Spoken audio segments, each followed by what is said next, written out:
नमस्कार दोस्तों।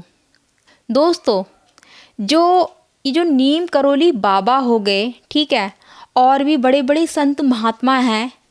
आपने कभी सोचा कि इनको ऐसा क्या मिल गया?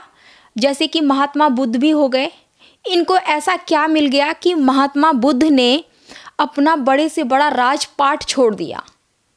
खुद सोचो दोस्तों ज़रा।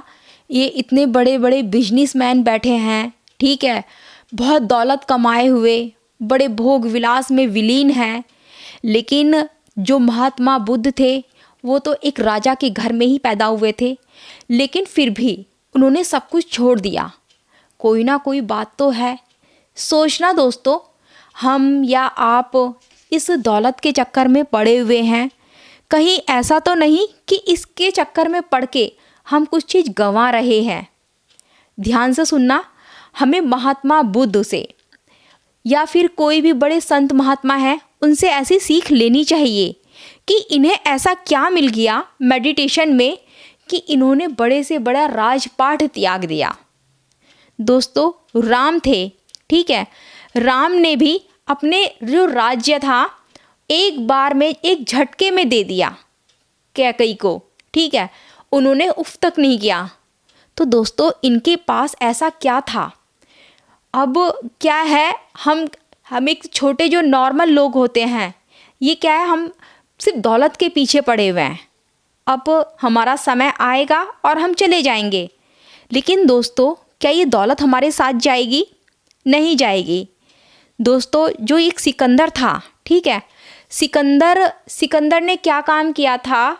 जब अंत समय में कहते थे कि उन्होंने अपने बगल में हकीम को खड़ा किया, इसलिए ताकि ये देख सके दुनिया कि देखो जब मौत आती है तो एक डॉक्टर या हकीम कोई भी नहीं बचा सकता।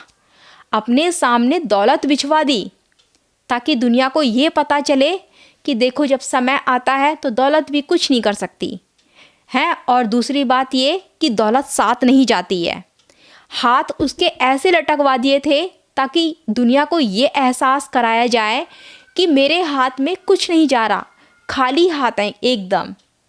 तो दोस्तों, मेरा केवल कहने का इतना सा मतलब है कि आप या मैं या कोई भी दौलत, देखो ये ज़रूरत है, ज़रूरत के हिसाब से ज़रूरी है कि हाँ दौलत की ज़रूरत है, लेकिन दौलत के पीछे इतने अंधे मत होना कि अपना सब कुछ भूल जाएं कि हमारा उद्देश्य क्या है इस धरती पे। दोस्तों, ये जो गली में जो कुत्ते, बिल्ली, सूअर, गाय या फिर कोई भी जानवर है, ये पहले कभी इंसान हुआ करते थे। कोई डॉक्टर था, कोई इंजीनियर था, कोई बिजनेसमैन था, लेकिन दोस्तों कभी आपने सोचा इन्होंने वो जीवन कैसा व्यतीत किया था, कैसे गंवाया था, जो कि आज इन्हें ये मतलब जानवर बनने का अवसर मिला है, जानवर बने हैं ये। दोस्तों, हमें भी ऐसा ही करना है कि हमें मतलब इसी जन्म में सब कुछ जो हमारा उद्देश्य है हमें पूर्ण करना है। हम जिस उद्देश्य के लिए आए हैं वो उद्देश्य हमें प्राप्त करना है। हमें किसी भी भोग विलास में नहीं आना है। हमें बड़े जो संत महात्मा हैं उनसे हमें सीख लेनी है। दोस्तों, महात्मा बुद्ध को देखो ज़रा, वो उनके जो पिता थे बहुत बड़े राजा थे, लेकिन उनके पिता ने अपने पुत्र को यानी कि जो महात्मा बुद्ध थे उन्हें क्या नाम है, हर चीज़ का सुख दिया, लेकिन इसके पीछे उन्होंने उस सुख को भी ठुकरा दिया। मुश्किल होता है दोस्तों, लेकिन नामुमकिन कुछ भी नहीं है। मेरा कहने का मतलब है कि आप केवल अपने उद्देश्य पर फोकस करो।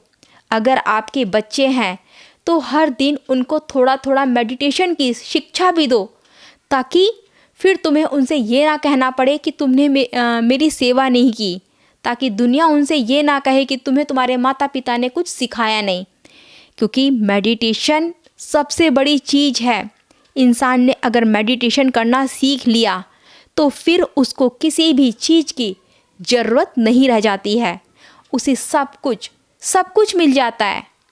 दोस्तों, आपने कभी गौर किया है यहाँ पे जो भगवान शिव हैं हैं भगवान विष्णु है, ये क्या एक दूसरे की पूजा करते हैं?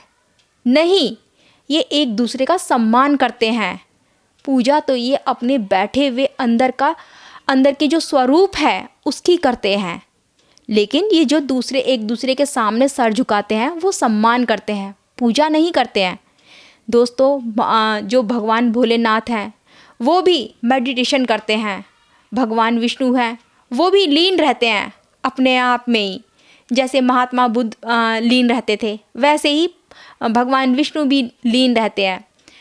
जो ब्रह्मदेव हैं वो भी लीन रहते हैं। दोस्तों इनको इनकी ड्यूटी मिली है, आप इनके ऊपर मत टिको, आप वो करो जो ये करते हैं। दोस्तों कम से कम इनसे इतना तो सीखो, जो ये करते हैं वो करने की कोशिश करो, यानी कि मेडिटेशन।